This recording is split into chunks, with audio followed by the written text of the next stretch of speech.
We invite to the researchers and the ones that follow us online to consultate that database and use that information for the next conference that will be held in Copenhagen, Denmark in June from 22 to 28 in June. And we'll start with some comments and then we will hear the presentation of the results in concrete. And after that presentation, we'll invite the panelists to come to the stage. And after that, we will open for a Q&A for the journalists and attendants. Unfortunately, we will not be able to answer questions from our online audience, but our channels of communication are open for that purpose. Just to thank the Ministry of Education of Peru, which is promoting this event, and GRADE, the ones that are hosting us today. Obviously, we would like to thank the participant countries of this study. Without them, it wouldn't be possible, nor this or any other study, and each one of these countries will launch their results at the national level. With no further ado, I would like to invite Mr. Humberto Perez Leon, which is the Chief of the Learning Quality Measurement Office from the Ministry of Education of Peru. And I would like to say something brief about his he has a specialty in education, a magister in cognition and development, and the Catholic University. He has a master's of linguistics by the UNMCM, and is an expert in learning assessment, has worked in projects and several projects. I'm going a little bit fast so we can hear him, and he's a consultant for private and public institutions in subjects related to education. His fields of study are based on social-emotional aspects. Humberto.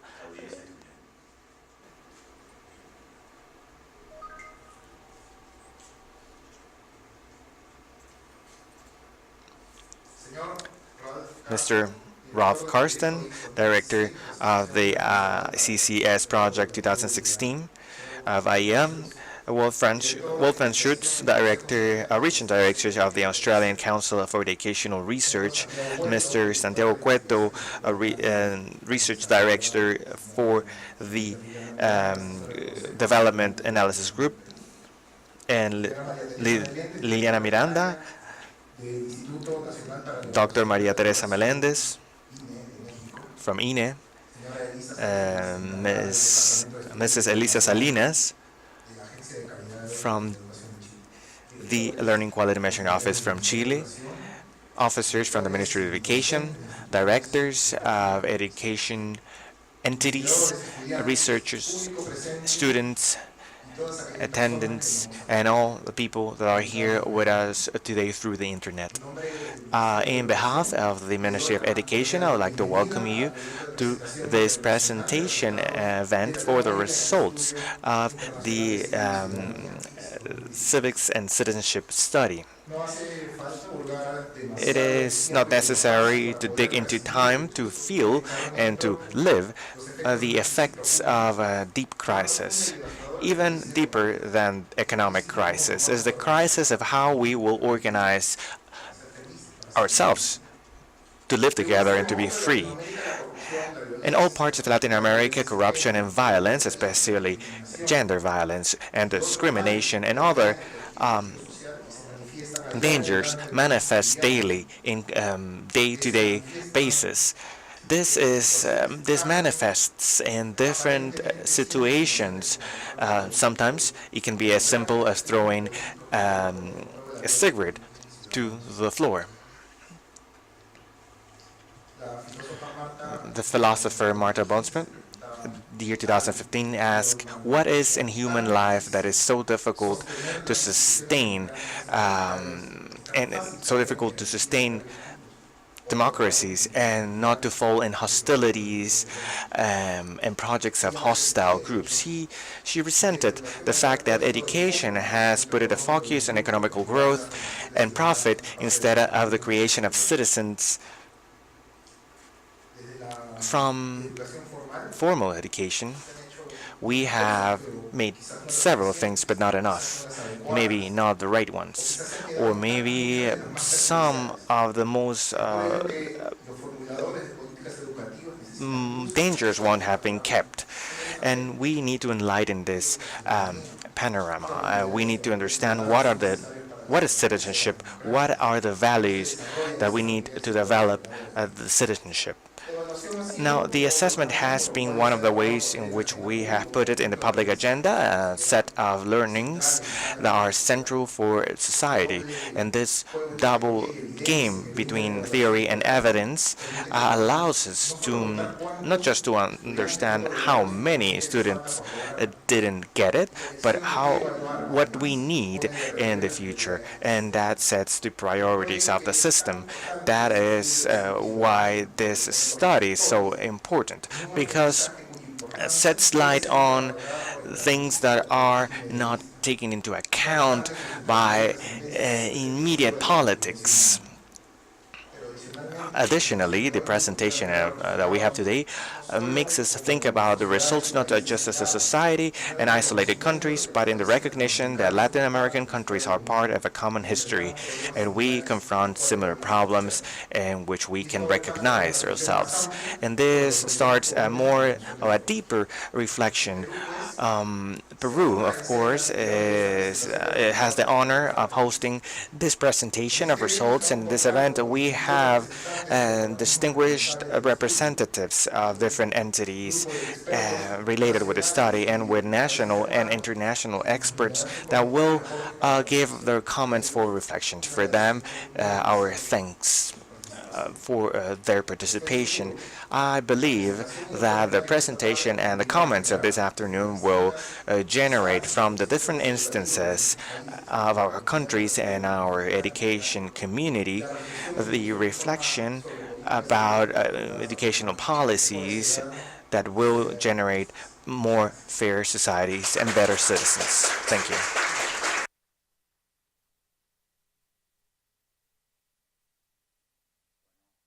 Well, thank you, Humberto. And I would like to present Ralph Casterns. Ralph is the director of the project of ICCS from IEA. Ralph is the co-director of international studies from IEA and based on Hamburg, Germany. And he has been formed as a teacher, and then he expanded to research, design of questionnaires, and international studies. Currently, apart from directing our international studies, he's director of the ICCS 2016 project, co-director of the TALIS study from the OECD, and he's member of the work group for the objectives of sustainable development 4.7. Ralph has decided to do this in Spanish, so I hope he receives great applause. Good afternoon to all of you. Welcome to the presentation of the results of the Latin American report of the ICCS 2016 project from the IEA. It is a pleasure and an honor for me to be here with you in this beautiful city. I would like, in behalf of the IEA, to thank for your time and your interest in the study, and to welcome our audience online in the region and beyond. Also, to transmit the greetings of our director. The comparative studies, big-scale comparative studies, allow to understand better the policies and practices related with the with education process. The IEA is performing this investigation, so this research, for more than 60 years, and the theme of our study goes beyond from reading, writing, math, and science. ICCS 2016 is the fourth study of the IEA that researched the way in which young people prepare to comply with the roles as citizens in the world. A world that has as a character is characterized by cultural diversity and requires a moral strength in terms of social justice, human rights, and active political activity, but we need to take into account the political contexts that are changing continuously. And according to The Economist, we're living a recession, slow and constant. And this was published and locates Norway as a higher democracy and authoritarian regimes like North Korea and the lowest. In the Economist report, 60 threats were pointed out, and the reduction of confidence on the institutions, the erosion of the civil rights and freedoms, and the activity of the political parties and the confrontation between the political elites and the voters. In my perspective, students in the world are exposed to a very confused environment in the other side of the Atlantic in Europe, and with concerns in my own country, Germany. We have subjects related to populism, immigration, refugees, are subjects that dominate public debate and politics, and as well the life in communities and schools. Yesha Monk, a researcher of the Harvard University, suggests that democracy it is not the only actor, and there are other aspects. Young people are open to experimentation in terms of ways of government and moral values. And our successful work with countries of Latin America is in the core of our event today.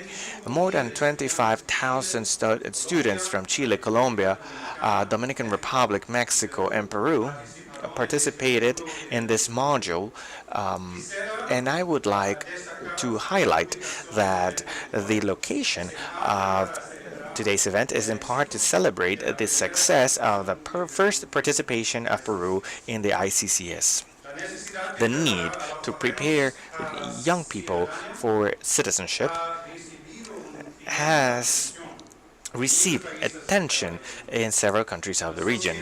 The society presents changes in their ways by low confidence on the government's changes in policies and commitments. High levels of violence, crime, and corruption are still important subjects in the region. It is not a coincidence that in the summit this weekend they will discuss similar subjects. The presentation that we have today will help us to understand a little bit better the state of education in Latin America that adds to the international report presented in November in Brussels. I believe that the information is valid and comparable that offered by ICCS, and that will allow the participant countries to assess the strengths of their public policies for education and to measure progress towards their objectives. The ones that design the implementation of public policies will be open to discuss with this results in hand and to know what type of citizenship um, they should promote and develop. Supported on the studies of 2008 and 2016, and the IEA will perform the next ICCS cycle, the only study focused on this matter in 2022, recognizing the volatility of the themes as citizenship and social networks and globalization will play a very important role in the new cycle as well. The relations with the ODS 4.7. The IEA expects that the ICCS study 2022 includes a Latin American model.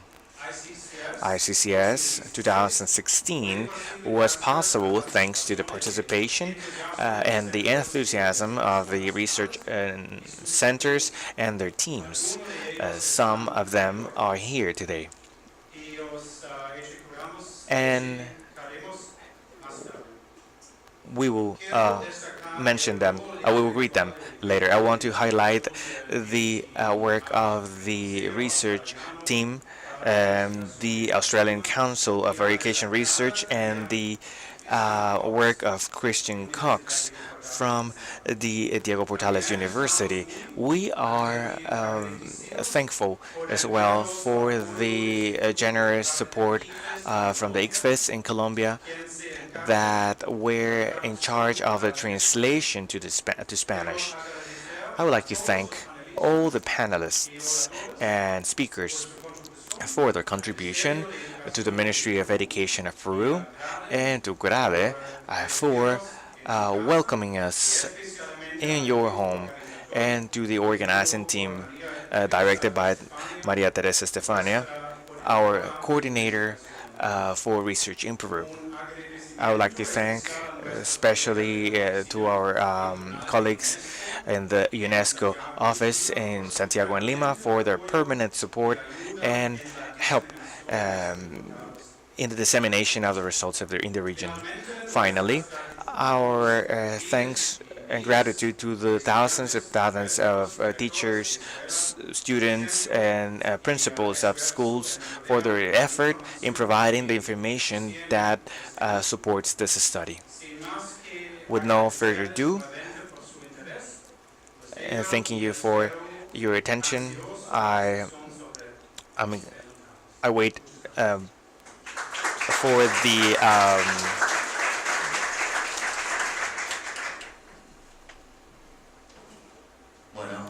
conversation about the results. Thank you. We will listen and starting to cover the results of the study. We will hear Wolfgang Schutz. Dr. Wolfgang Schutz is director of research directions in the ICA. It's the Australian Council for Educational Research. And Wolfman works for the ACER since 2001, and since 2006 he's director of research, and he coordinates another study which is at ICLS, and he is an advisor for the OCDE, OCDE, and the technical team of our studies in IEA. He has a wide trajectory in information analysis, in big scale analysis, processing, and modeling. He graduated in the University of Berlin. Wolfram is German, and he has doctorate studies in the University of Rostock. Wolfram.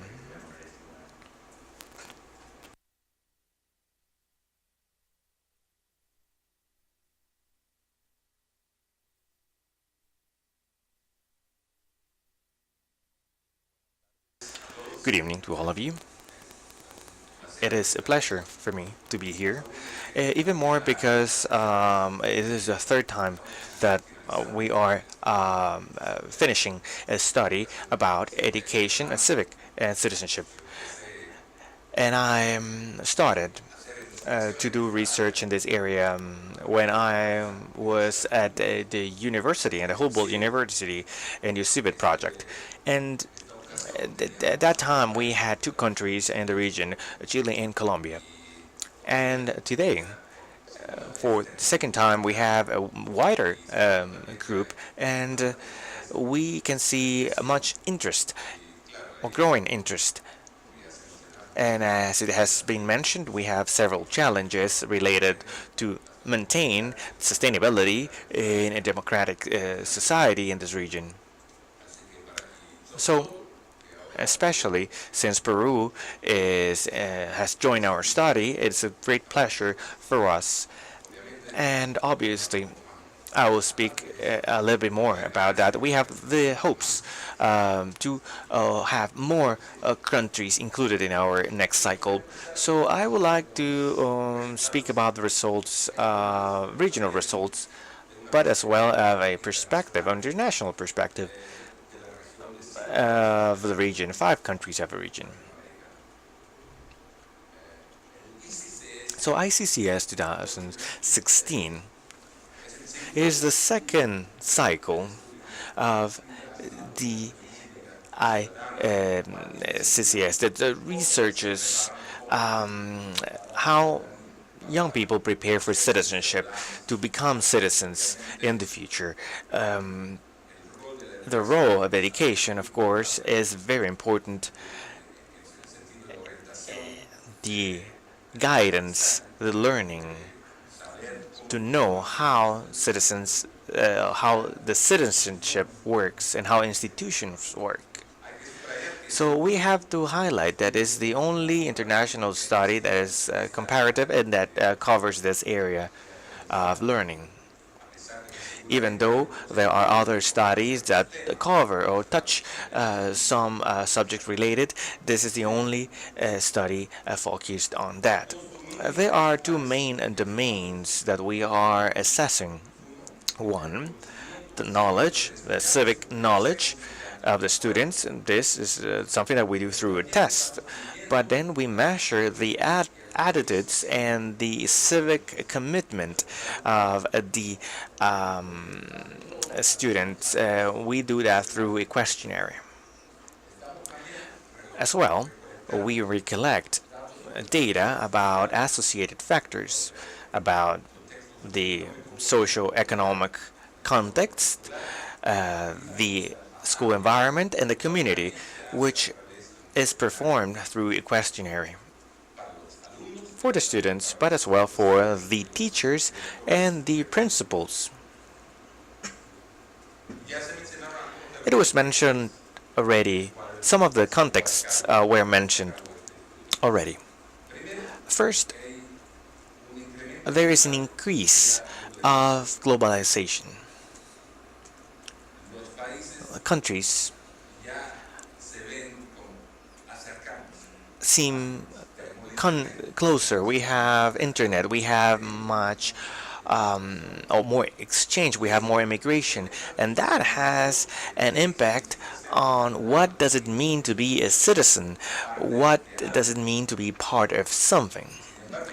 But obviously, civic education is still it still flows around the concept of a nation, but this is changing, especially in the European region. We know that now passports have they state European passport, but not just in Europe, but in other parts.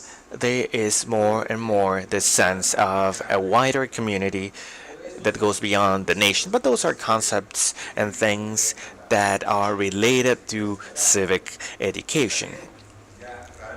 Ralph has mentioned already that we have observed a democratic recession we have the period of time with the collapse of the communism in the east of Europe and with the return of many Latin American countries from dictatorships. There was the notion in the 80s that we were going towards a democratic world. And even though, well, but what we are seeing now is a return to authoritarian types of government or sorts of populism. In many cases, it has anti-democratic elements. More and more, we have difficulties to motivate young people to vote. And that opens to the question how we can motivate young people to vote. Not just to vote and to organize and to accomplish something. And that is an important context to take into account and also to relate that to changes in information. For example, nowadays we get information from the internet more and more. We have seen that in our data. Young people direct themselves towards social media, and now the question is, would it be a platform to involve young people? Those are questions that are part of the context. And something else that arose in the period that we performed this project is the increase in migration. We had increase of migration in Europe, as we know, and that causes effects on the countries. And this again is connected with the rise in populism. There are several movements that say, well, it's enough, we will close the borders and we will be more firm. And if we speak about migration, we know that in the Latin American region, we have an increase of immigration. The key questions of the research were the following. First, looking at how these areas of learning are implemented in the different countries. Second, what is the scope and the variation of the civic knowledge in between the countries? Our study is similar to others, to the TEAMS, to the PEARLS, to the PISA. We want to know how much do the students know. But the third question opens another window that is very important in our context. We have a different balance in the sense that in what measure students participate in the civic society, in the different contexts that it has, means in the school and outside of it. And we focus on the perceptions of the students about civic matters in our society, about institutions, what are the important subjects and themes. And the last questions, in what measure we see associations between the context for learning and knowledge indicators, attitudes, and the participation. Now, the survey was performed in covering students of the 8th grade, and it was performed between October 2016 and June 2016, depending on the school calendar. We covered 5 countries: Chile, Mexico, Colombia, Dominican Republic, that have already participated in the last one, and as a new country, we have Peru.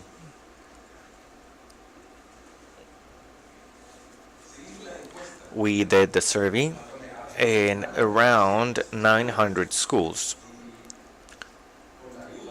and with the support of 25,000 students that did the test and filled the questionnaires. First, I would like to speak about the international results that were published at the beginning of November last year, and we have the international report that, and the authors are all members of our team from the ACR and from the pedagogical um, Institute of the University of Rome that was part of the study next to the IEA. Now, international results are focused on civic knowledge. We had a test, 45-minute test, with different booklets to cover a wider knowledge. And we included items to measure the changes between 2009, that means the first cycle of our study. And also we measured attitudes and civic commitment through a questionnaire that lasted 45 minutes. And again, we included items to measure the changes from the first cycle of the study. And then we measured contextual variables to measure the surroundings of civic learning, or the environment of civic learning. First of all, people focus on knowledge, on civic knowledge, and that's why we have those rankings. And I wanted to highlight that it's not the most important thing in our study, but it gives context. We've seen that there was a group of countries, especially Nordic ones, including Taiwan, with countries with 35 or more points above the average. And we had a group, and unfortunately, the countries of the Latin American region have 35 under the average. We can see a wide variety, but it highlights that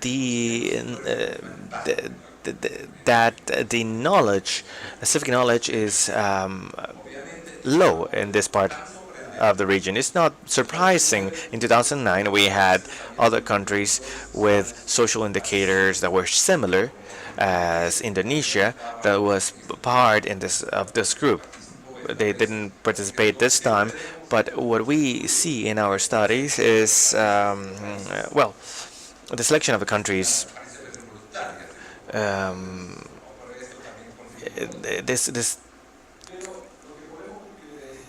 all right, we can conclude is that in religion there is the relation shows a low civic knowledge, and there was an increase in civic knowledge between 2009 and 2016. In the scale, we had two levels, A and B, which were the highest levels, and they were around 61% in all the countries, and comparable data, and that increased to 67. Now in the region, and this is related to what I showed previously, in the region we had 28%, but that increased to 33%. And here we can see the countries where we had changes. There was an increase of civic knowledge, and in two countries of the region, Colombia and Mexico. We cannot speak about Peru because Peru didn't participate on the ICCS 2009. And we looked at what does this variation explains, and we saw something that is well known, which is the socio-economic origin of the household is one of the determinants or the variables, and we could see a relation between knowledge and socioeconomical status. Now, the perception of open environment about, or in the discussion of political issues and social issues, has a relation with civic knowledge. And gender. Women had higher civic knowledge than um, men. Now, related to civic participation and commitment, there were no many changes in terms of school participation since 2009, and young people valued the participation of the students, especially in the Latin American region. So there are many the students are that agree that it's worth it to do something at school. Also, we asked what they expected to do in the future, and the Latin American case wasn't different from the other countries. If we ask, for example, if they're going to vote in local and national elections, or they're going to get informed, and most of them answered that they will definitely do it. Now, we asked in the questionnaire about the attitudes that young people have in relation with some important issues. And there was a difference in the perception, which means good or bad characteristics of a democracy. For example, something that caught our attention, it was that asking children if they thought it was good or bad if the political leaders provided jobs in the government to members of their family. We saw that even though the average was 17, in here in the region we had 31%.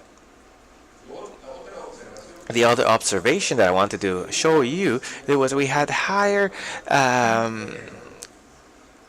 levels of support to gender equity. So generally, there was a great support to gender equity. And in some countries there were increases, but not in the Latin American region. And there was a wide difference between the countries, and it was interesting how there was less support in Mexico and Dominican Republic related to gender equity. Now, these were the results that we published in November, and I wanted to give it as a sort of context. Now, we are publishing the Latin American report and the perspectives of the young people about the government and the peaceful coexistence and diversity in 5 Latin American countries. And the authors include Christian Cox, a colleague from Chile, from the University Diego Portales, John Angley, and Tim Friedman from ACR, and myself. We are authors of this report. It is based on a regional questionnaire that the same students answered after answering the test and the international questionnaire. And we gathered data related to the perception of students, related to government and their institutions, peaceful coexistence and social cohesion and diversity. The idea of the questionnaire was, in this cycle and the past cycle, to understand, to have information, to have more specific information about highly relevant issues for the region of Latin America. Now, similar instruments were created in 2009 for the Asia region, and in 2016 we had a questionnaire for Europe as well that measured aspects, relevant aspects for the European context. In our report, We saw the national context for civic education and citizenship, and we saw that the curriculums in these areas are influenced by the historical and social context. For example, in Chile, it is reflected. The curriculum reflects what is happening or what happened in the past. For example, the dictatorship recent experiences. For example, we had the governor of Fujimori in Peru, and all that is reflected in the curricula. And in every country we have a different history, and we see that the emphasis changes due to all these events. Just in Mexico and in Peru, we have specific fields for this learning. In Dominican Republic, we had this until 2015. In other countries, these areas of learning are transversal or sometimes at the same time or integrated into other subjects. So there are several ways of reaching this learning. Something that was interesting are the themes of voting and elections are not included in the curriculums of Chile and Dominican Republic. And just in Mexico, they made reference to the voting or to the vote as a right and as an obligation for the citizen, taking into account that in some countries it's mandatory to do so. And most of the students agreed with a dictatorship. It guarantees order and security and economic benefits. And we have very high results, and we had a variation among the countries. In Chile, it was lower. In Peru, was we had a high percentage. A little bit contradictory because there's no much support to some authoritarian practices of the government. And in Chile, this percentage was higher in 2009, and now we had a reduction as well. We asked about the support to authoritarian practices in the government, and the support was limited, really. Something that can make us think, taking into account the result that I've just shown. Another result is a student with a lower knowledge level in terms of civics were the ones that supported the most these notions of authoritarian actions or examples. And it's an example. It's better that the state leaders take decisions without consultation. We had 21% that agreed, 79 that did not agree, but there was a difference in these two groups related to their civic knowledge. So the ones that have higher civic knowledge are the ones that are the less receptive to authoritarian practices. And then the officers should impose their authority even though it implies a violation of the rights of some citizens. Of course, it showed this as a minority. Then the support to corruption and the trust of the students towards state entities. 25%, just 25, thought that an officer should accept a bribe if their salary is too low. 53%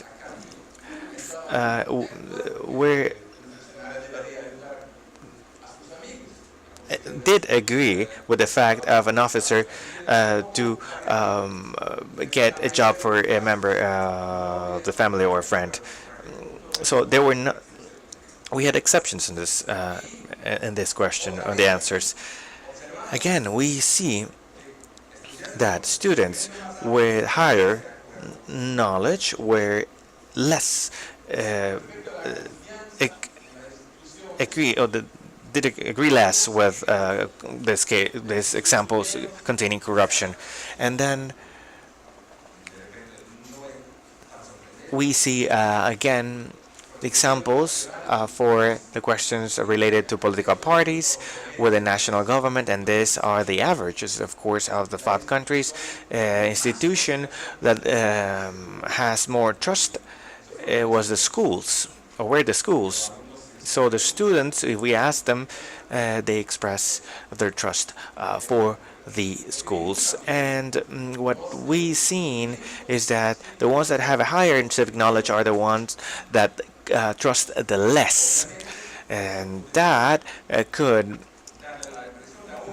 give us the impression that if I'm informed more and I know what things do not work well, that is a possibility.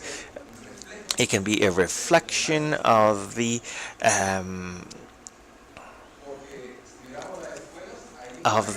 issues. Um,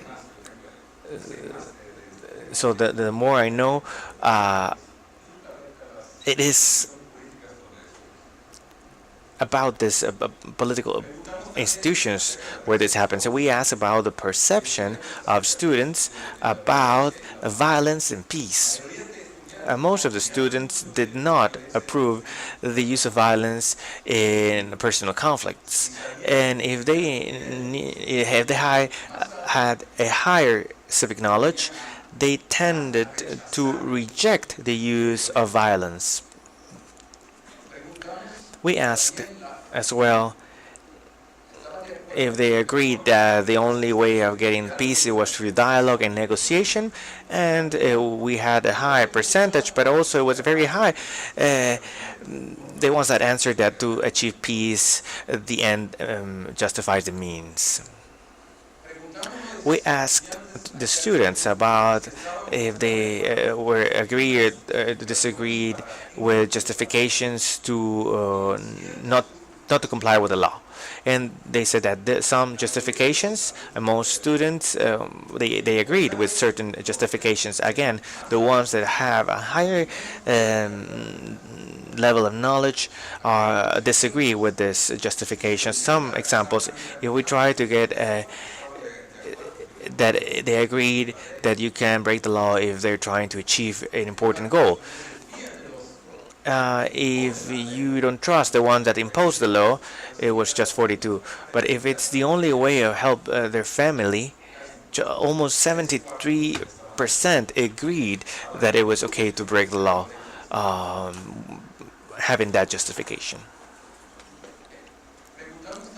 We asked about the acceptance of diversity in the environment. We asked about different groups if they would like or not to have members of these groups as neighbors. For example, elders, people from other races, people from the LGBT community, different groups.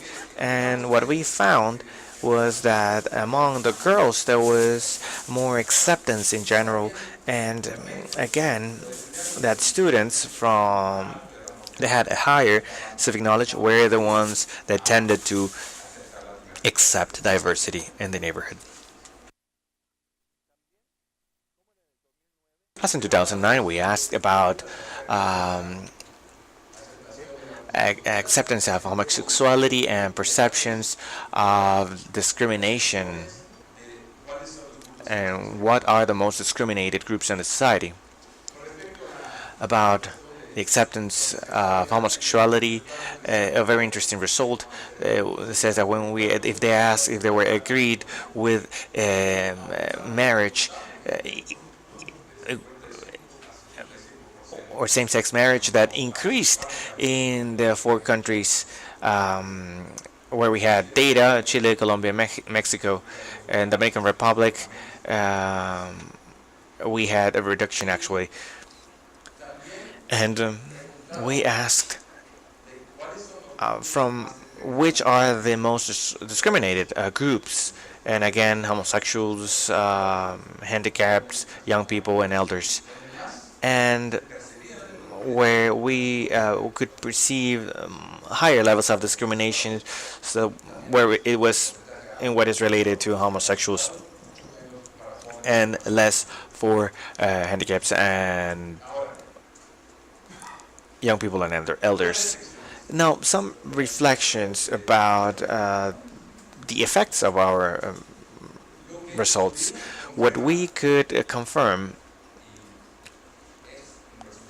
and it is concerning result, that we have a limited commitment with democracy and the uh, state among the young people of the regions.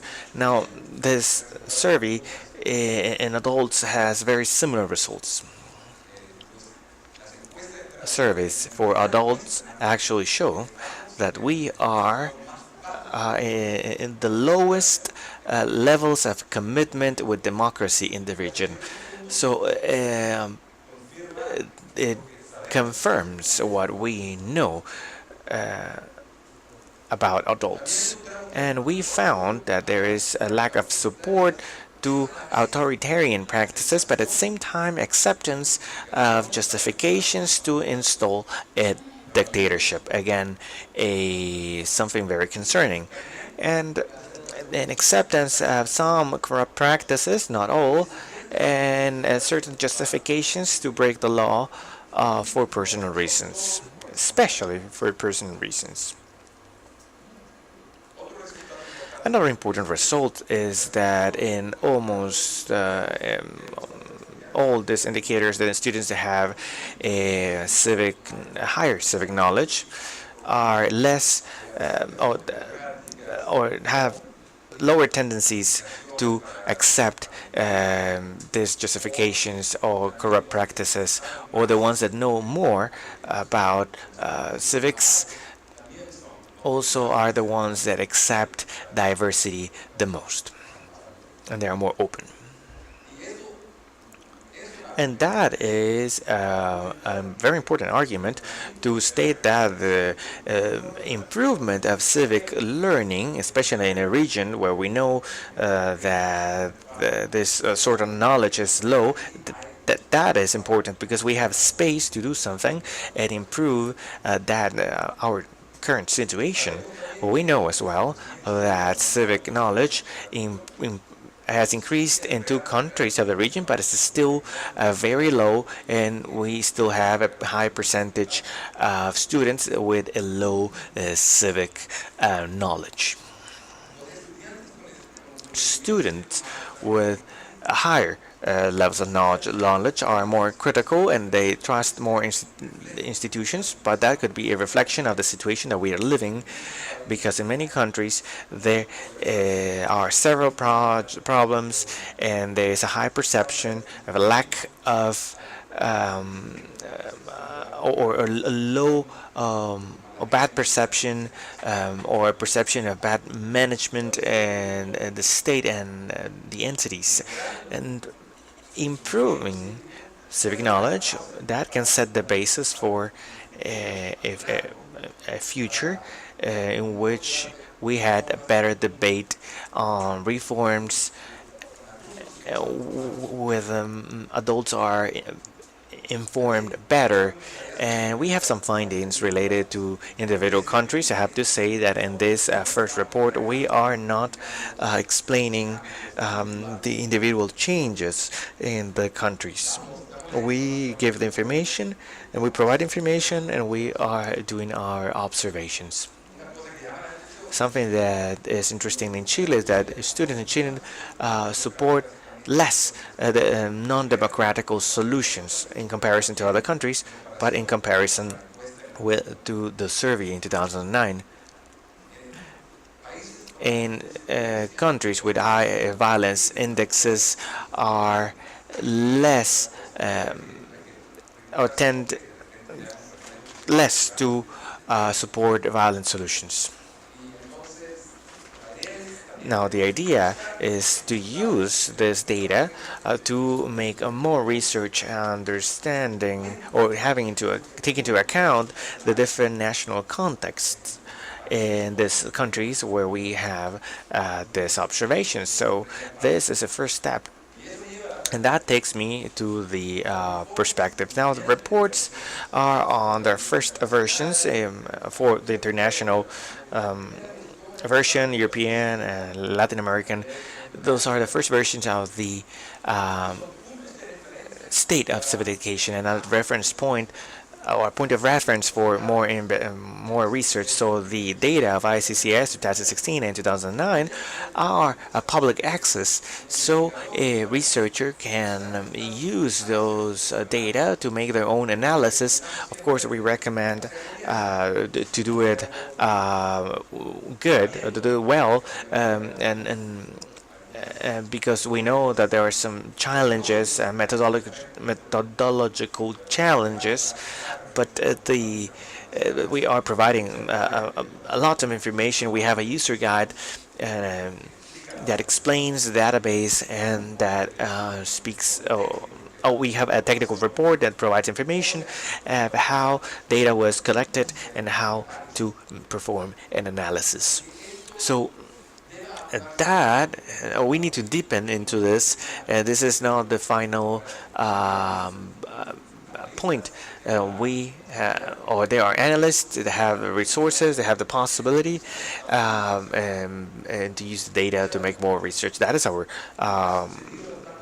expectation, and it has happened with the study in 2009 and with the Civic 1999. Now this the next cycle is will be held in 2022, and we are preparing this new cycle. There is a window of opportunity for new countries. We had the first meeting, but this is a first discussion. Now we are, after publishing all the results of ICCS 2016. Now the work is to prepare the next study. We have more time, and we are inviting all the countries that are interested. And it's an opportunity to continue to study this area and to cover some additional themes. And Ralph, in his speech, he has covered some of them, aspects related to sustainability, for example, to global citizenship, and to continue on some issues like motivation, information, social media, and internet. These are things that we will discuss with the countries and our participant countries, and we'll discuss with the experts and among us, and we are building the new cycle, and always reflecting on what we have found and certain points that we need to dip in, maybe. So this prep phase has started, and we are in contact with countries that are interested, and we are preparing this new cycle. And with that, I'm going to close my presentation. Thank you very much.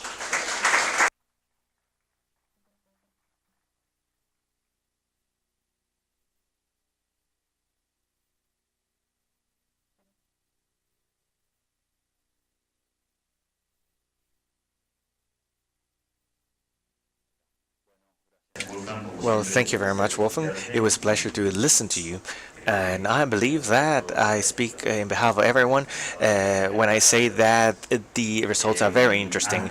Now before going to the panel, we'll listen to some reflections on these results by Santiago Cueto.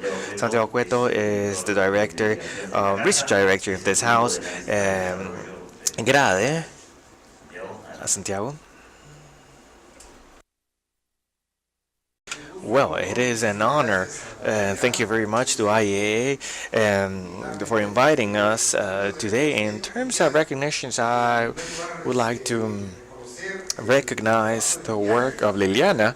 Liliana Miranda, as you know, she directed UMC for several years, and she had the vision to work with teams authorities in the Ministry of Education to make this assessment. And then Umberto that took this forward, and you will see in your package a report performed for Peru is a very interesting way of benefiting from the information. I was remembering the role of the IEA through these years that was very important, and I believe that it's in the booklets, but they have 60 years of experience making assessments, and they have performed several tests and studies in different areas. For example, teams in math and science that has several cycles, peers and reading, well, just to mention some. And Peru hasn't participated in this one, but based on these studies, we had reflections that might seem obvious, but I wanted to repeat them. The IEA started this reflection in which you say to explain the results in an assessment, I have to understand what has happened. And from the IEA, they start making this distinction between the official curricula, the document, the one that we should learn from, and what really happens in the classroom, the implemented curricula in the classroom, which is not typically exactly the same. So we have to see if, for example, fraction numbers are included in the curricula and has been worked in the classroom, and for how many time or how much time and with what materials. So that cycle between the intention, what is implemented, and what is learned finally. So that has taken us to several reflections, and I bring that because I want to mention this at the end. But in Peru, and I understand in other countries that are participants, sometimes we still in a theoretical discussion about the curricula, and we say, well, what is what we should put in the curricula, and someone says, no, this we should put this, or we should take this out, or this should be in another level, or should be put it into another context, which are, I mean, those are those discussions don't have an end, really, because there will always be someone that will have a different opinion on these matters, and that is where this distinction between the intentional curricula and what isn't really implemented, and what do the teachers do in the classroom, what do they know, and what the students really learn, that can be important. And I bring this take into account the reform in the curricula.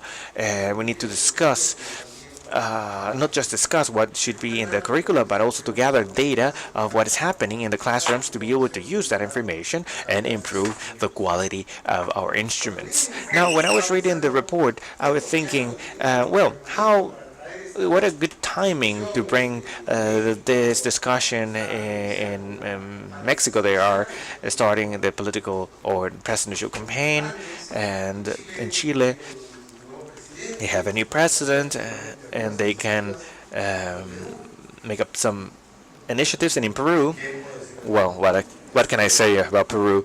Well, there's a lot to discuss, really.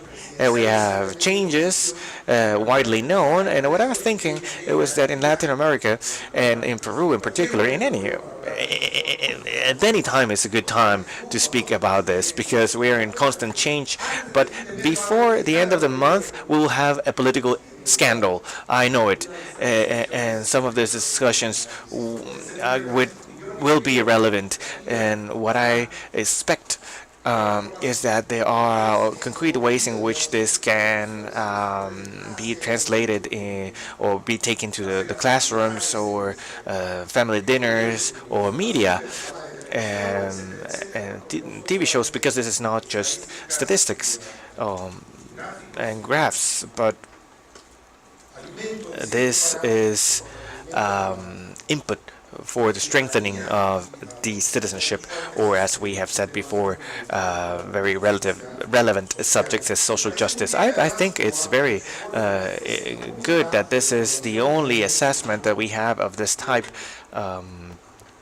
of this type of competences, because if we see the international um, panorama, it seems that education begins and starts with math and reading, but it's not like that.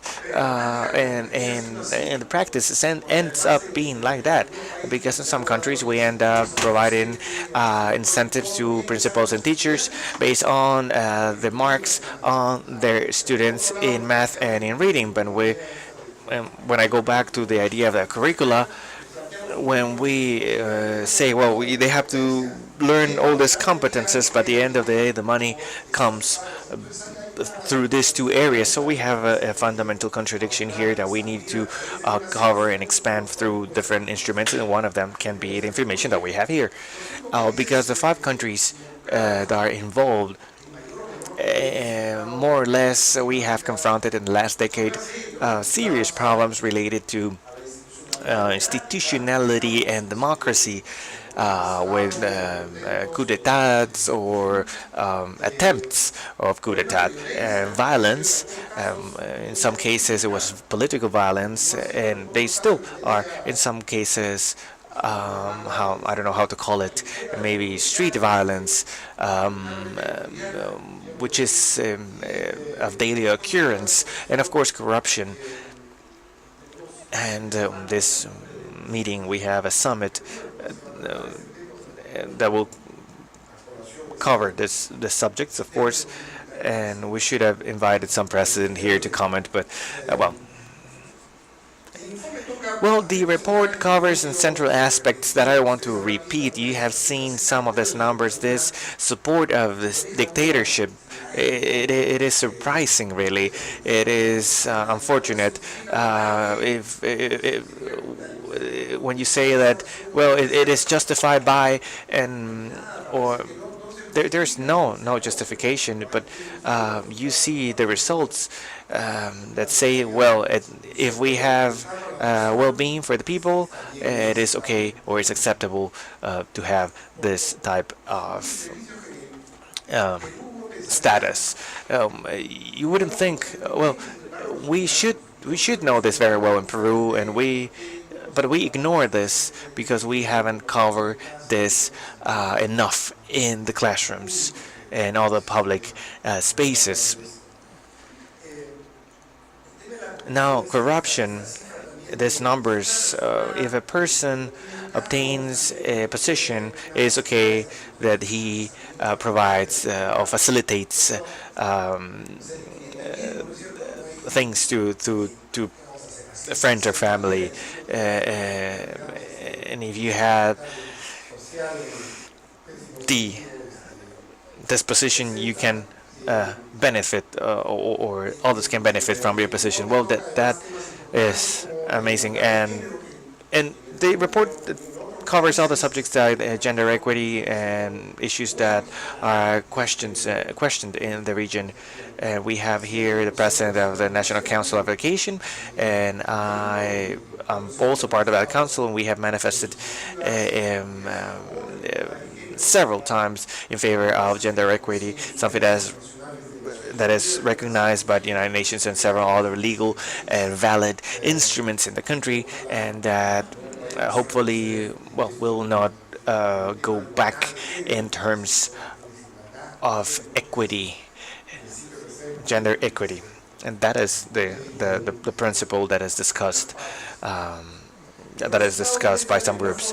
And the results show an equity in other aspects of education achievements. I will summarize some of the graphics that Wolfram has shown, the results that we would thought desirable, related to strengthening of the democracy, respect for people, tolerance.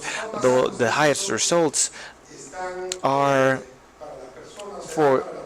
happen for the students that show higher levels of knowledge on civics, so the people that have more skills, let's say, or the people that live in urban areas. We know that those areas, in our cases, are wealthier areas, and for women, and and it, it generates groups that could be prioritized at work. But I wanted to remind you of something. These are the results just for the ones that are in the education system. If you see the coverage, for example, in Dominican Republic, two-thirds are in the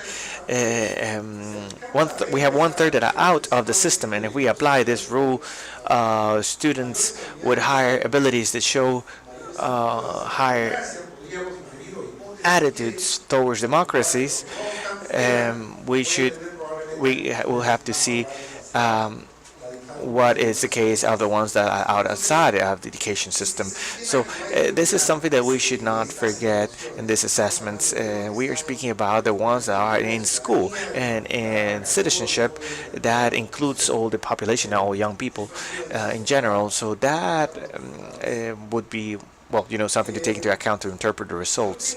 And finally, I have a series of questions. I don't know if the panel wants to cover this, or maybe you would like to discuss further on, or maybe you want to share this later with your family. And in the first place, what is the role of this assessment in any national assessment system? That is a very important question. With Umberto and with Liliana from the council, we have tried several times to suggest the approval of a national assessment plan to know what is the information that we want to gather about learning and different levels and different areas to the curricula and through national assessments, international in some other cases, but to have a plan, to have a certain time. As you might remember, in 2006 we had a there was a plan at that time. We have assessments, but then we had a president that changed that into a census. But that was a decision of the president at that time, and I think we need more plans, midterm plans, and more institutional plans that do not depend on the management. That's why I suggested again that it would be convenient to think about an independent UMC of the Ministry of Education. Taking or continuing this solid work that they do. But the second part of the information, the second part of the question, or the first one, is like, how do you plan to use that information, or how different actors will use that information, or stakeholders will use that information. And we can speak about the several stakeholders as principals, students, teachers that can discuss what does it mean, what does this information mean, but also other stakeholders related to the media. And this is an area in which we still need to work on. It would be great to listen, for example, I will say a name, to someone who leads a pedagogical office from the Ministry of Education that says, well, from our perspective, the effect or the working plan of this in alliance with the UMC, it could be like this or like that. A formation school that says, well, we would consider this on the formation of the future generation of professionals, or etc. So a next question. These assessments are individual, and to assess a subject that is not just individual but social, and it's not just of attitudes but also related to abilities and interpersonal abilities. So thinking, and something that we might speak with the team and Rob and Wolfram, thinking that we need to move towards the capture of the object that is the citizenship or the citizen attitude, I think we might need to complement this information with other information that is related with, for example, the abilities of the students for or to agree on a certain matter, to take this forward and in a democratic way, in a tolerant way, respectful and constructive. We would need to think how this is made, and we will need to have sub-studies, maybe qualitative, but I think that might help us to understand better not just individuals but also groups and the way in which these groups live together and communicate. So the question would be is what is the future of this type of assessments? Well, linked to that, there was something that made me think is when they ask, well, when it's justified to disobey the law? As some people say, is when I can protect my family, and this is a moral dilemma, like Goldberg mentioned. He developed a theory linked to the moral reasoning and their applications in education. And this is the dilemma where we ask, or we tell people, well, there's a person who's desperate because they have a family member who's dying, and there's this pharmaceutical company, evil pharmaceutical company that has discovered a cure, but they don't want to sell it cheap, even though it costs. It's cheap to make it. They don't want to sell it for cheap. What should this person do? They ask, and the question.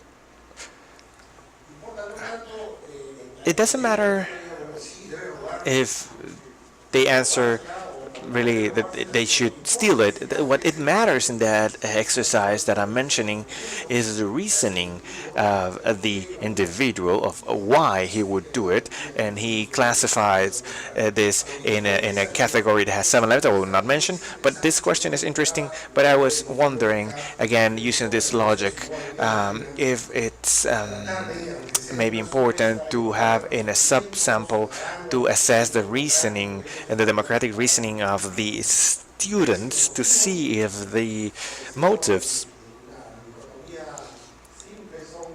are selfish or not, or they're linked to the well-being of or related to social justice. So there are other questions, and I will summarize some of the results, but in a few words, when they ask if the people are racist, most people ask, or most people's answer, no, I'm not racist, because when a group, when a discriminated group answers, they do see racism or discrimination. When they ask, well, you have seen people that are discriminated, who is homosexual? So that is the answers. So in literature, this is known, and I'm sure that you have discussed this much. There's the possibility of recognizing that you are a racist, or you have a preconception, or you are full of stereotypes. But that is related to something I want to point out in life. You can see this type of discrimination against homosexuals, and this is linked again to gender equity that I believe is very important. So I wonder if there are complementary ways to measure this sort of attitudes that can complement the data that can be biased. And just two more and I go back to the learning opportunities, what we have seen is a very interesting analysis, and you will read it, that in the countries, what is the context in which we have these assessments, and what do the countries have done in terms of the curricula to promote citizenship. And now we have the results and the attitudes, and what it would be interesting as a future agenda, this study of the learning opportunities and what happens in the classrooms to make this analysis to complete this triangle or this circle. And I wondered what are the learning opportunities to learn this type of this sort of things, and maybe we might think about several that we can look. I would think that schools, if they could make exercises, or we organize debates, for example, debates for decision making, or I like when I go to schools and I watch the breaks or the break time to see the dynamics between the students and between the different members of that school community. Many times the students, the teachers are not in the yard, and I can see different attitudes in the students. And lastly, I wanted to say that some of these things are not just learned in the classrooms, but also in the TV, on in the house at home, and it will be interesting to keep analyzing this and reflecting, because I will make a difference. I mean, there's a difference between this and math. You know, math, you learn it in the classroom. Reading, we find that there are variables, but there are other variables that are linked to the family dynamics, and like if mothers or fathers or read the newspaper, for example. But I think there is a role of the family and the media that we will need to discuss further to continue in this field, which is consolidation of democracy in all our countries, but particularly in Peru. And with that, I wanted to close and thank again the IEA, the EMC, and to all of you. Thank you.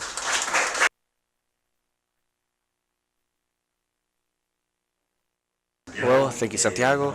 And we are about to close. Now you'll know how is when Argentinian speaks fast. And now we'll invite our panelists to get to the stage. Elena Miranda, Maria Teresa Mendez, and Elisa Salinas, and Wolfram as well. You have the stage now. Just to know, Liliana is an assessor for Dedication Council, Renato Melendez from the Learning Quality Measure from Mexico, Alicia Salinas, International Studies of Assessment, Chile. So we have Chile, Mexico, and Peru, and Wolfram that comes from Germany. I'd like you to make a brief comment, and then we will open for a Q&A. One practical thing, you have to press the microphone to turn it on. Good evening to all of you. Thank you very much for the invitation, and I'd like to thank the Ministry of Education of Peru, the IEA, and the GRADE for the organization of this report. Well, I would like to be very brief, and I would like to highlight the importance of this study. I believe that the ICCS is very is relevant at the global level as well as the regional level, and of course at the national level from the perspective of Chile. At the international level, it allows us to have a reference framework in something that is complex and with so many particular aspects and cultural aspects, as well as regional. So it's very valuable to have this framework that will help us to communicate among us and allow us to compare based on results, the strengths and weaknesses of the different systems, school systems in this area. At the regional level, I believe that the importance is special given the challenges that we have to consolidate democracy and the consolidation of institutions and the input that of the study for the formation of future citizens in this sense. In Chile, during the last years, the formation of the future citizens from the school system has been becoming more relevant because of the low participation of young people in elections and the lack of interest in politics that we have experienced as a society from the ministry, and in particular in the school system. This interest has be shown in three initiatives, and the first one is the incorporation of an indicator of citizen participation where we measure through a census covering the students annually, and that indicator is part of 8 not cognitive indicators are assessed next to our national assessment, which is the SIMSE. You might have heard of it. And in 2016, the ministry created a citizen formation plan. That plan was designed based on general guidelines given by the ministry, but it was designed at the level of each establishment in school, according to the needs of each school. That allowed us to see the importance of this for the system. And we have defined the repositioning of the citizen formation subject at this time. This is not a mandatory subject, and the results of the ICCS next to other characteristics of our system have made us think that it's important to put that or to reinstate that subject as mandatory. All these measures have been inspired and fed through the results of ICCS in previous cycles. Chile participated of the Civic in 1999 and the ICCS 2009. Now, covering the main results at the Latin American level, I believe that there are two things that I just want to say. First of all, that the results that we have seen today confirm that this initial intuition, selecting the three subjects as relevant for the region, confirmed.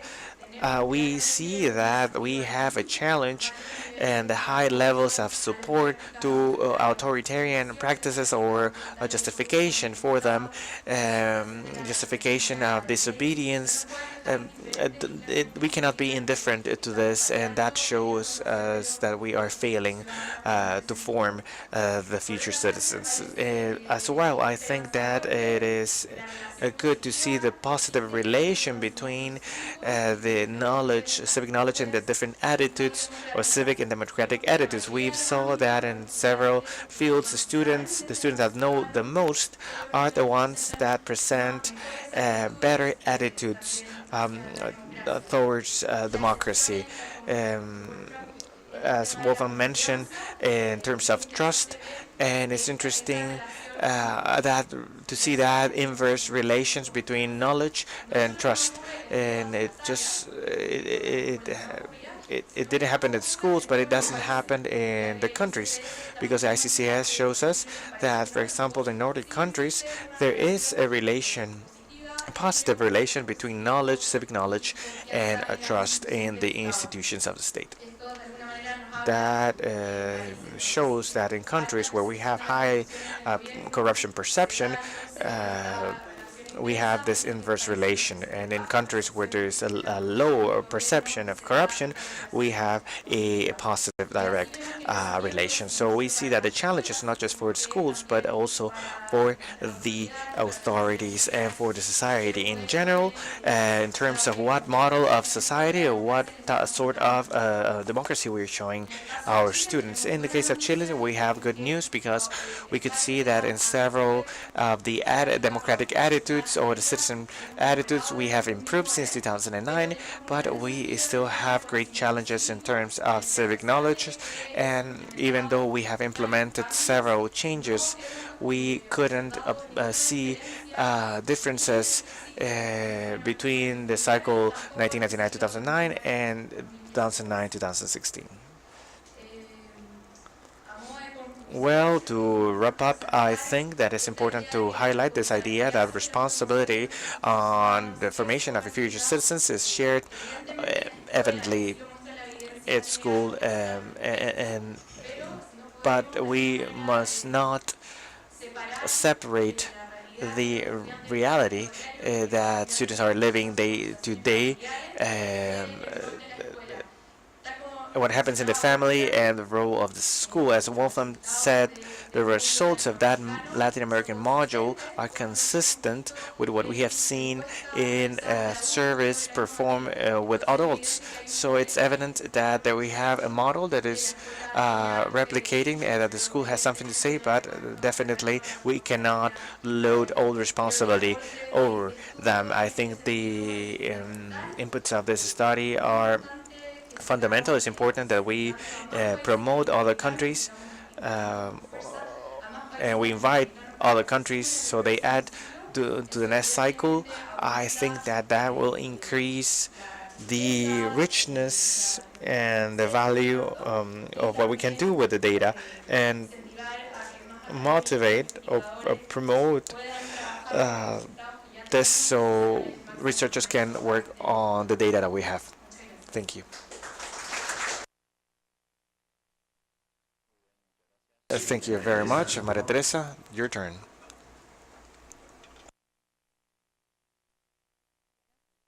Well, good evening to all of you, and good evening to people that are listening through the internet. Thank you for the invitation to this presentation.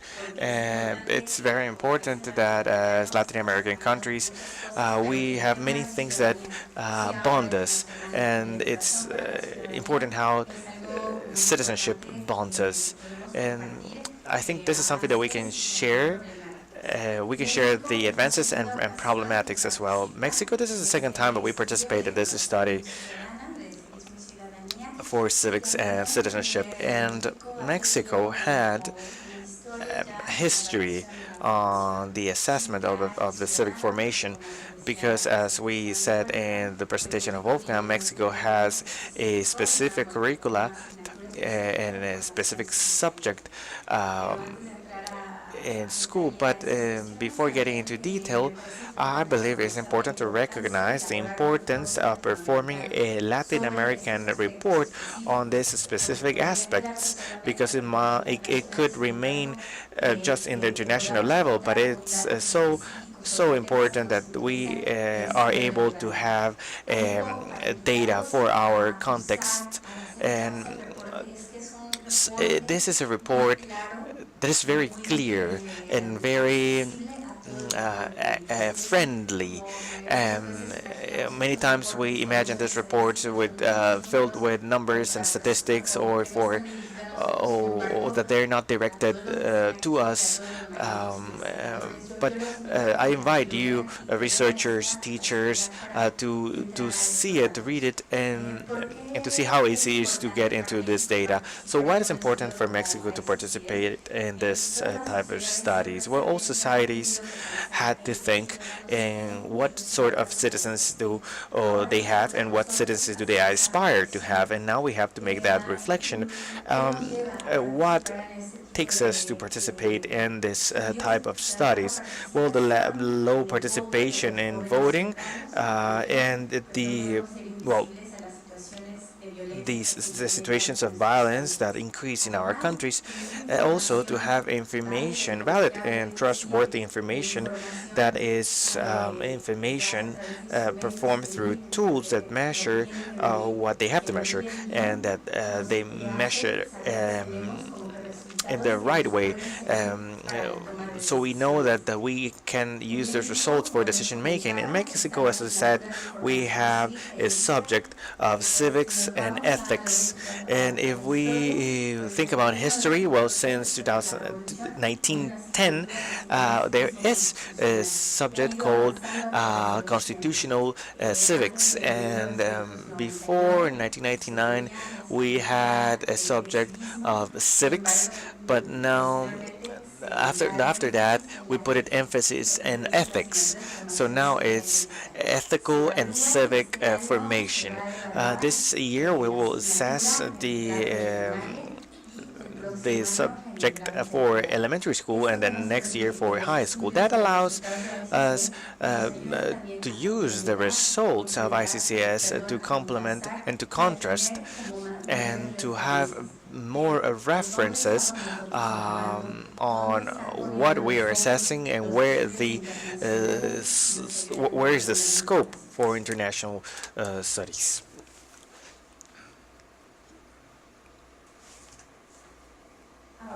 Well, on the specifics related to data of Mexico, well, it would be naive to think that we'll see. Well, Mexico is one of the 10 countries that increase in 15 points civic knowledge. That is positive, but we still know that there is much to do. What I could see in this first review is that Mexico has a few changes between 2009 and 2016 in comparison with other countries of Latin America. That makes us think that, well, we have an area that we need to review. There are several changes, but the changes in this civic knowledge haven't been significant, and it was related to the values and the perceptions. So, for example, in a specific way, we can see that the support, the use of violence reduces from 2009 to 2016. Again, in general terms, there are not many changes, but the changes that we can see are positive for democracy. Another important subject that we can see is that Mexico is the only country where we can see percentual change with an increase of the idea that the peace is just achieved through dialogue and negotiation. So we can think, well, in the context that we have today. And well, to wrap up, I would like to comment that currently the INE is using the results of ICCS 2009, and we are using them to start to identify the indicators for constant assessment. And what we are doing is we are doing seminars. So at the National Institute for Education Assessment, which is an autonomous entity of the state, they start using these results. That is important. In 2009, it was the Ministry of Education, the one in charge of applying that test, and now is the Institute for Assessment, which is the maximum authority for assessment and the one that applies this type of results. So they're used to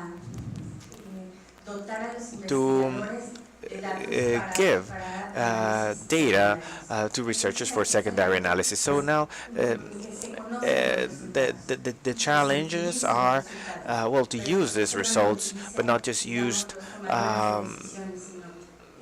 at the level of decision makers or at the level of institutions, but also teachers. We have very interesting, important data that says that discussion in class, it is a predictive measure for voting. So what the teachers can do, well, is generating that discussion and not being afraid of doing so, because we could see that the teachers, one of the questionnaires, teachers as answered that they were afraid of generating discussion in class, not to generate violence. But if we understand that discussion will actually make changes, positive changes, I think we must dare to use them. And then media, I think media are great allies because they are the ones that can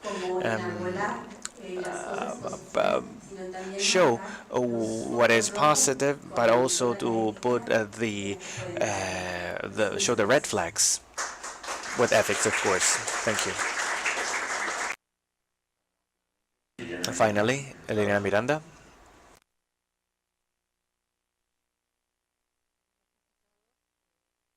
Good evening to all of you. It's a great honor to be here. I thank the invitation of the IA and the MC, and of course of the invitation of Grade. I think it was important to see the end of a project that we and I really congratulate you for that process. I wanted to take an idea that by Mr. Guadalupe, they observed that this concern related to the attention or reception of the results in the citizenship.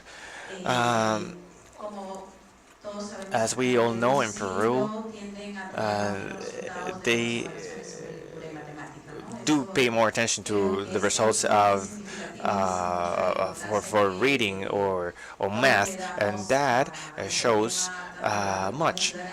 And, and this shows this is a symptomatic effect, and I think it is a responsibility, a shared responsibility among us.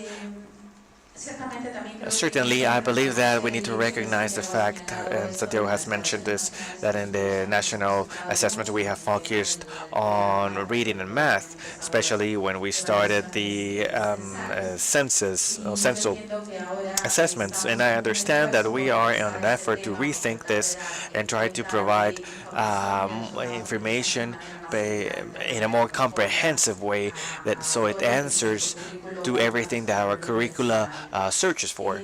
And just something I wanted to comment based on what Santiago mentioned, and this search for assessments that show all these other learnings. The MC has developed some quantitative studies, one related to dilemmas, and this will be posted on the internet. Scales of attitudes related to dilemmas, related to qualitative effects. I believe all this as a group can give us a much broader picture, and I wanted to highlight the fact that it is important to know, or it's good to know that we participated in this study, and we hope that we will participate in the next cycle. And I want to highlight the participation of AIA in this matter. We know that this is a very sensitive and complex issue, and even though we are trying to be very careful in saying at least as possible, because we are concerned with statistical errors, but also we have the temptation of inferring too much just to make the news. So I wanted to recognize the role of AIA because it works with rigor and a very respectful of the context of the different countries. They always leave the context to give leave the countries to give the context and explain the results. And this sort of exchange, I believe it allows us to have a mutual learning process. And then we'll cover in the results. I wanted to mention, well, we are impacted of the results for Latin America. We have the same challenges, but in the case of Peru, more than 70% the cases that Wolfram showed us. I wanted to add with one more that the UMC team handed me, is that 74% of the Peruvian students agrees with that laws can be broken when this represents the only way to help their family members.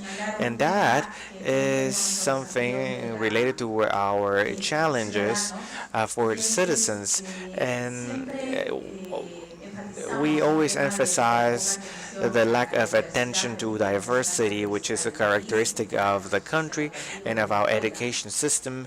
But I think before that, we have to recognize ourselves as equals. That is something that we need to put on the agenda and the public agenda for discussion as a country. This idea that we should recognize ourselves as equals, and after that we can allow ourselves to find the particular characteristics that each person has. I think these are the two sides of the same coin. And then I had another comment. Well, Santiago Cuoto uses in his researches, and I think he mentioned this figure of the perverse triangles between and that in our country are three factors that are reinforced, and we end up having a perverse cycle, like when children don't have opportunities and the relation with the family. In that sense, if we think about this, taking into account the results, we can see that in conditions, each study shows rich evidence, but also very consistent in the sense that the conditions in the country, socioeconomic conditions, can predict the results of the students. Between 40 and 60% of the variability of the study are shown by differences in the socioeconomic status. And even in the international results, our country appears with school segregation based on socioeconomic differences. And this is important because we are tending to have an education system that is more segmented when we find homogeneous classes in the case of the poorest. And this becomes or this it takes motivation out. And but also we could state that the parents of our students that have been assessed present very similar opinions. Wolfram, I think, has included this in his presentation. I was checking the answers. Peru is in the 22 countries that participating in this study of the Americas that show their approval to presidential coup d'etats. So this is what the children listen in the media in their houses. So if we take into account this not favorable conditions, we have several ethnographic studies that show that our schools are still not those empathic environments. They are spaces that are not horizontal, and where students, or it's difficult for students to anticipate the consequences of their actions, and rights and responsibility.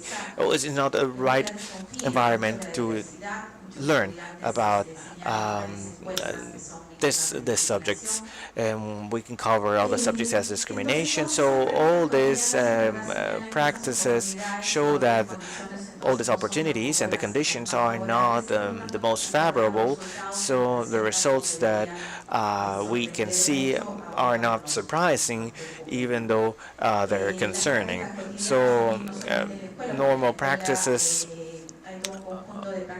are not just in the school, but also in the classrooms. It is interesting what we have in the study, that the knowledge have an influence in the attitudes or in the proxy that the study uses, which is behavior.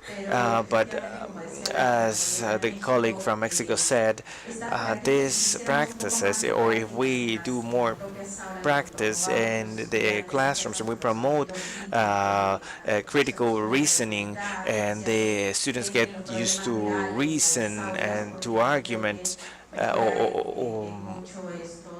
or to discuss, that can develop citizenship.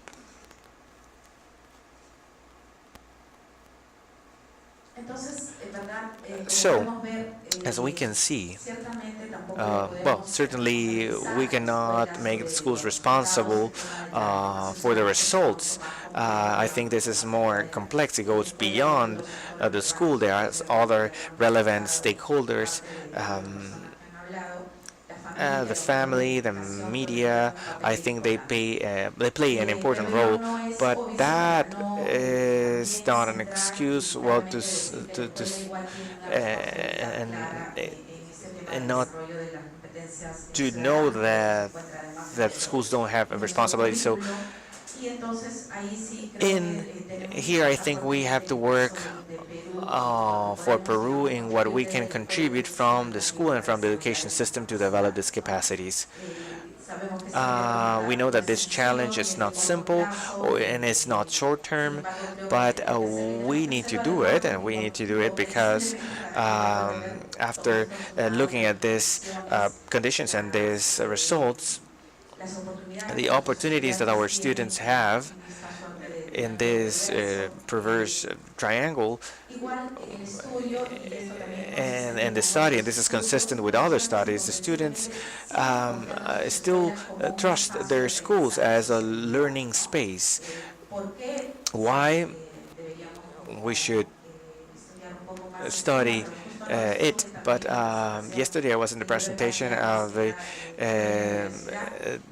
book called School and Diversity, and it shows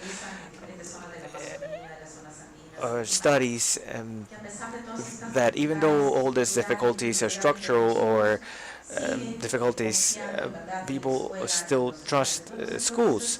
So I think this is an important asset that the school system need to consider, and we should not let down our students in this sense, and the role of the school and the country. So, well, thank you very much to all of you. I think that we need to do now is benefit from this information and use it. I think the OMC is planning to make more studies, but I think we have, I mean, from these spaces, our spaces, we need to try to create awareness and to use those databases and try to cover these issues and put this on the table. Thank you. Thank you very much. And now we'll pass to the last part of the event. And we will start with a Q&A. We have two microphones for the Q&A. Please state your name and if you come from any media. Please be brief and clear in your questions.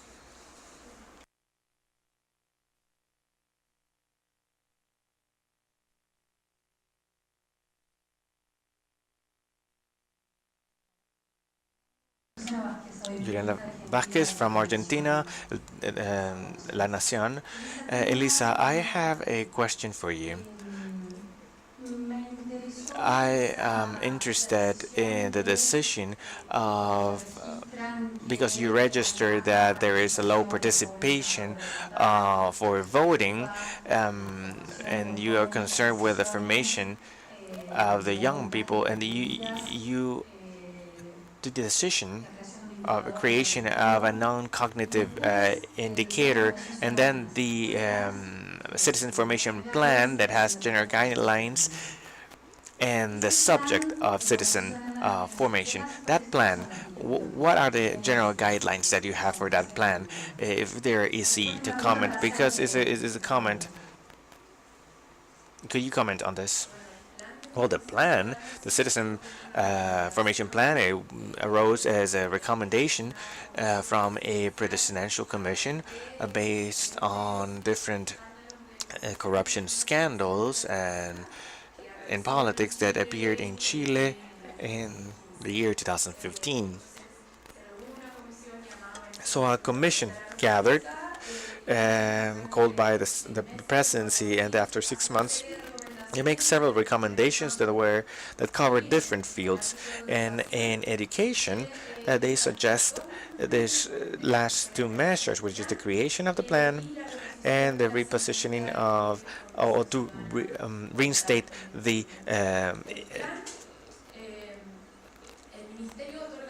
formation. And they state the objective of the plan, that is to strengthen the attitudes of civic and citizen attitudes of the students. And the plan is not focused on cognitive aspects, but to the effective and behavioral aspects. I know that it's difficult to make that distinction because we see that they're related, but the ministry puts this as an objective and sets some themes as a suggestion so the establishments can work on them, and we can consider dynamics that happen in the classroom as in other spaces. They cover debate plans, programs related to the environment, recycling, or the covering themes related to accepting minorities. So the themes are diverse, and each establishment takes different decisions. Now, the schools should establish is a planning, so that is registered. So after it, they can check for compliance. My question was related to this, based on something that Maria Teresa commented from 1918, and you have a subject specifically for citizenship, and the result of the democracies in Mexico as in Latin America are not positive. So maybe there is an a focus over this, but not in the participation or the civic participation in school or the participation in decision making. In Chile, I know this is different, but the report might seem to lead that knowledge is based on a subject that is reinforced, or at least this is what I could feel. I will comment, and then maybe you can add. For Chile, what we have seen, based on the ICCS and through, in the agency, we have done some qualitative studies, and what we have seen is that at the level of participation, we are good. Around 90% of students reported or stated that they voted in school elections, but we still can't move even 1 point, or at least not significantly, in these studies. So I think the distinction it is impossible. We cannot think that we will get an improvement just because we reinstate this subject. But we need to strengthen this idea, the plans that are more related to the effective and behavioral, and again to reinstate the subject. I think this is a personal appreciation, but we cannot see what we don't know. It seems cliche, but I think it's valid in this case, and the results in Latin America seem to confirm that idea. It is important that all these things happen at the same time, that the students get to know what are the bases of the democratic system, and what they highlighted about the voting and the curricula is something that Christian Cox has worked vastly, and we cannot ask the students to understand the importance of democracy if they haven't studied or have worked on subjects as voting, for example, at school. So I think it's positive that we have worked this simultaneously in the Chilean case. Of course, it is too early to show results. This happened after the application of ICCS, that in the case of Chile was in October 2015. Let's see if in 2022 we can say something different. Well, Marite, you had a comment? Yes, the fact that it is a subject does not ensure that the knowledge, civic knowledge, will be higher, and we see that, well, in the case of Chile and Mexico, Chile has that's a specific subject and has and has higher score, but Mexico is lower. So this is not ensuring that civic knowledge. We will have to see why, but a personal hypothesis is that that knowledge is being given in terms of a prescriptive knowledge, and I think that is not being fixed because we need to fix it through experience. And well, what Elisa commented on, if let's understand, well, representative government, and we do assembly in school. Well, this is something we need to cover, what is being said and what happens at school. So let's not stigmatize the school of the student, but they're co-responsible, and the idea is that we have to recognize the influence of the family as a first level, and the global environment, how this has an effect on the student. So it's important to have those subjects, but it's not the only thing that we should have. Of course, I say this proudly, that it's important to have this in Mexico, but it's still many things to do in that same subject, so it is more practical, and also to take into account the co-responsibility of all the members of the society. Well, thank you, Maritere. Any other question? Over here. Good afternoon, Simón Granja from El Diario El Tiempo from Colombia.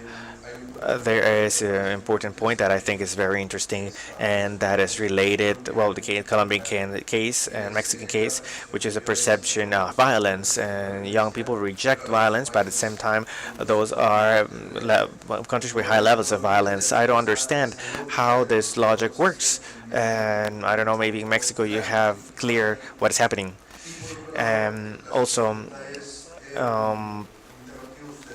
Liliana, you mentioned the relation between, or the importance that countries have or give, and the media to the proofs related to reading and science or math, in comparison to a assessment like this. In company happens the same. And from my media to publish an article about this this results is more difficult than publishing something about PISA, for example. Please, if you can answer briefly.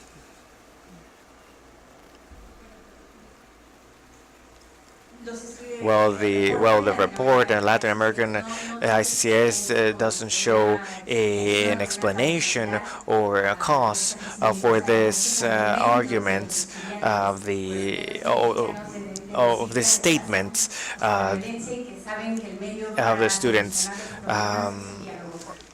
Now, that is where we have the work of institutes and researchers, well, to use those results and make the explanatory studies. Something that we can see, or something interesting, is that those are the countries where currently, maybe more Mexico than Colombia, that are living this tension, and their youth recognize the opposite. So this is and yes, we would hope to resolve all those problems through dialogue and democracy.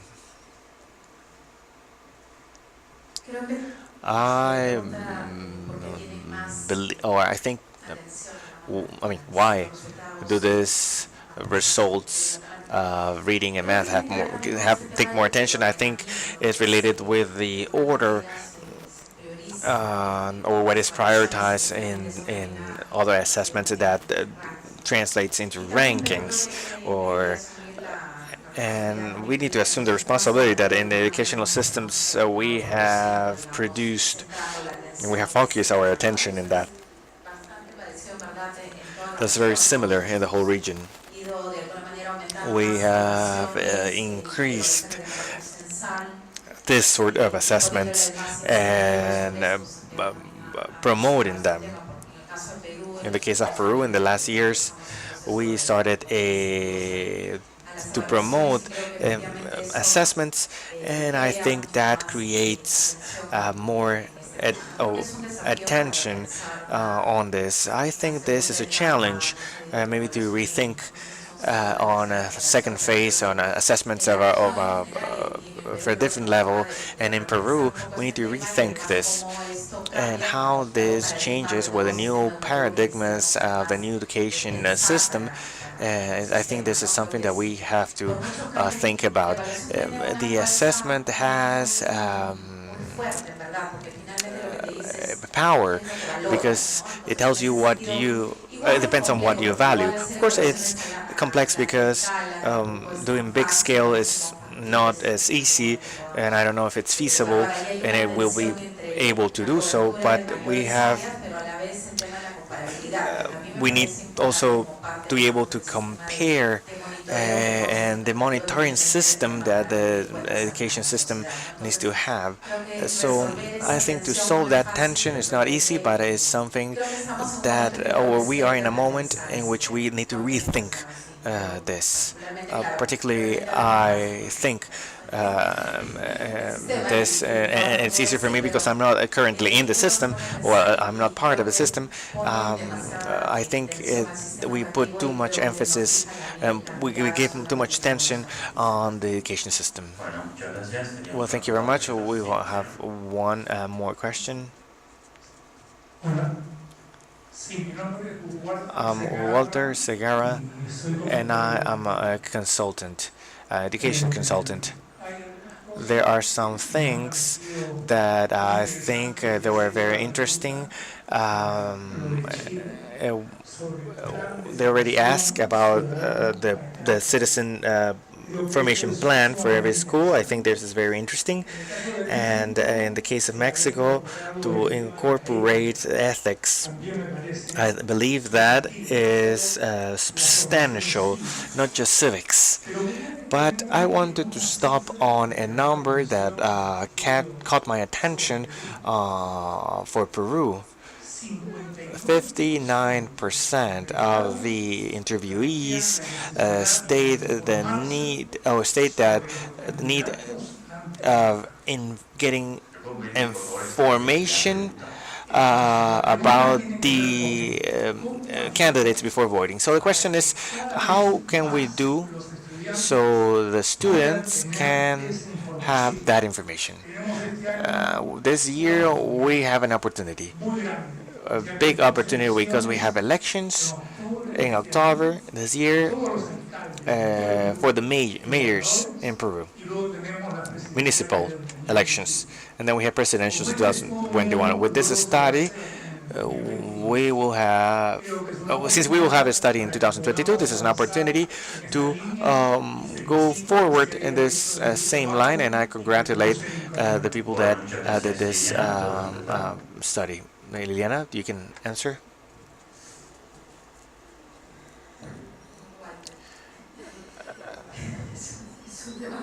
This is well, a very complex subject. I think that is related to this fact that all problems, all political, social problems are related to what happens in our reality. Do not arrive do not land on the schools.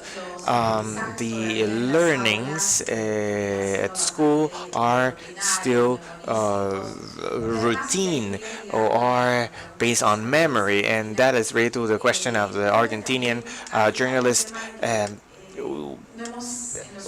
In the last years, we started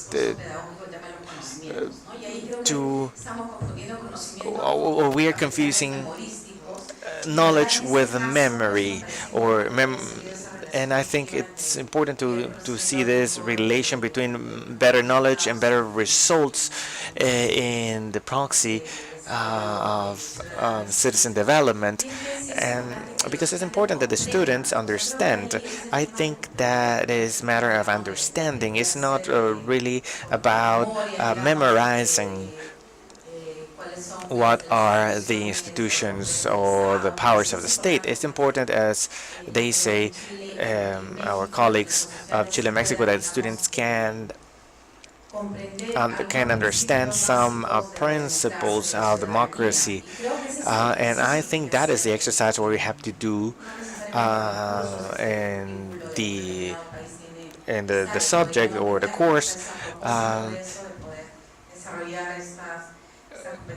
It's important to develop those competences. So related to, or to answer Walter, I think that I don't know if the students need to know the details, because that is responsibility that they will have when they when they vote.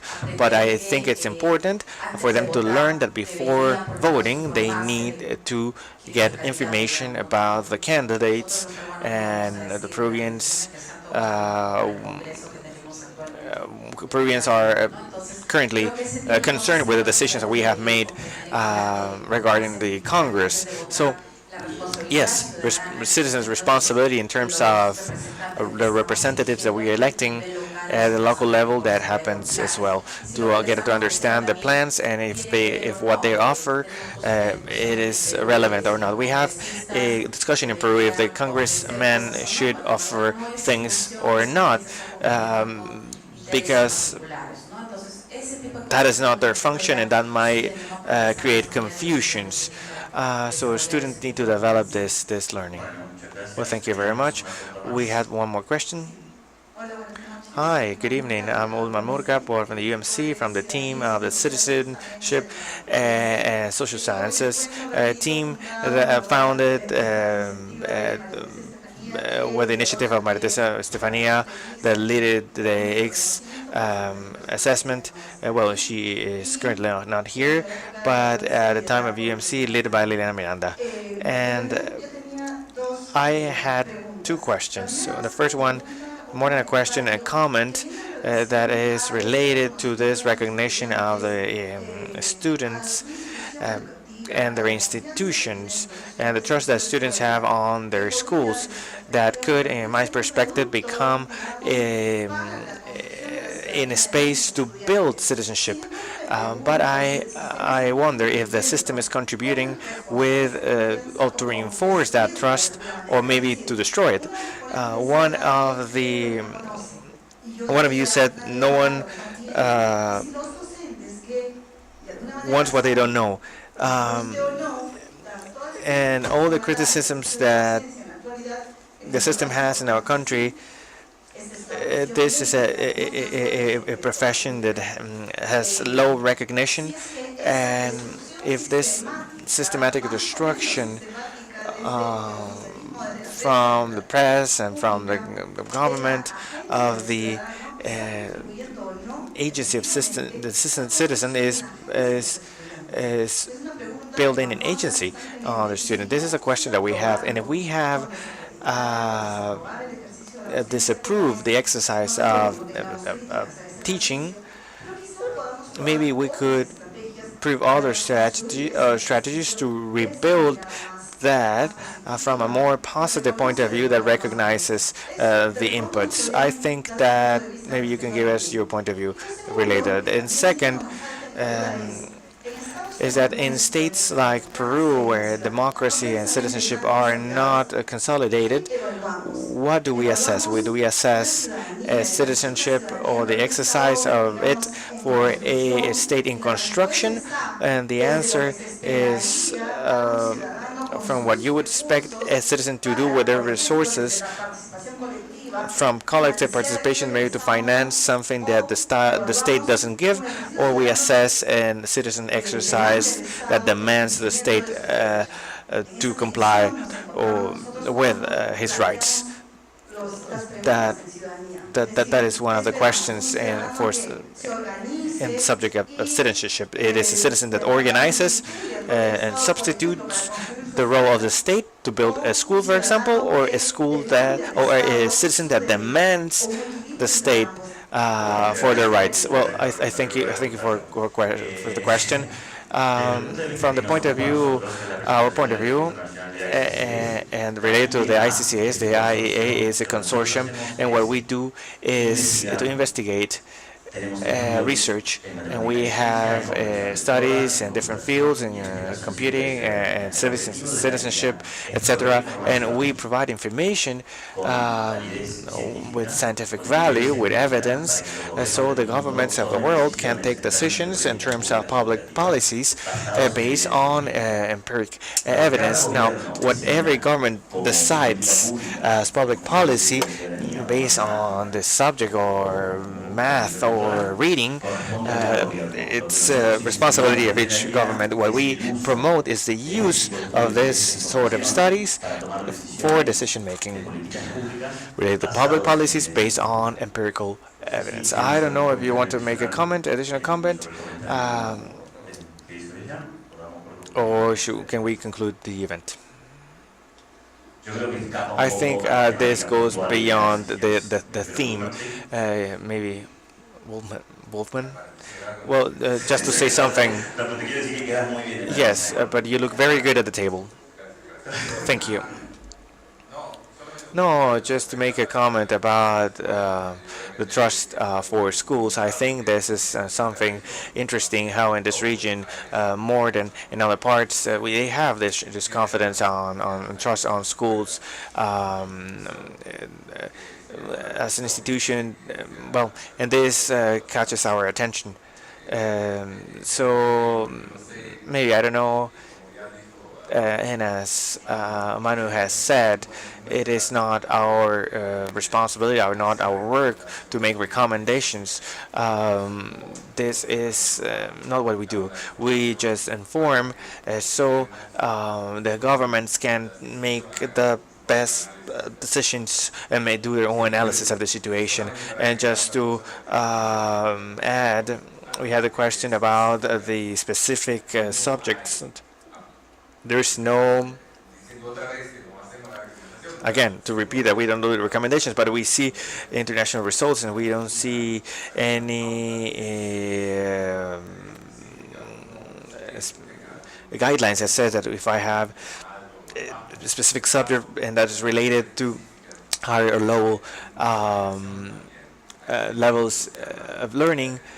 Well, and you know we have different